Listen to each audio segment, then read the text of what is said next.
मंद्रुप पोलिसांनी केला 1,52,000चा बेकायदेशीर दारूसाठा जमीनदोस्त।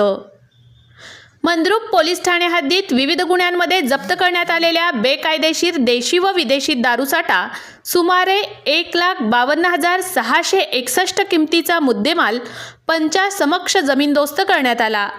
ही धडक कारवाई पोलीस अधीक्षक अतुल कुलकर्णी, अप्पर पोलीस अधीक्षक प्रीतम यावलकर, उपविभागीय पोलीस अधिकारी संकेत देवळेकर यांच्या मार्गदर्शनाखाली पोलीस निरीक्षक शंकर पटवारी यांच्या सूचनेनुसार पार पडली।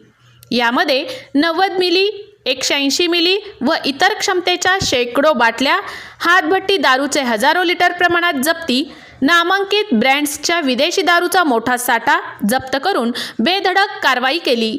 पोलीस उपनिरीक्षक राज डांगे, सहफौजदार पाटील, पोलीस शिपाई कांबळे यांनी पंचांच्या उपस्थितीत संपूर्ण मुद्देमाल पोलीस ठाणे परिसरालगत असलेल्या खड्ड्यात टाकून जेसीबीने फोडून नष्ट केला।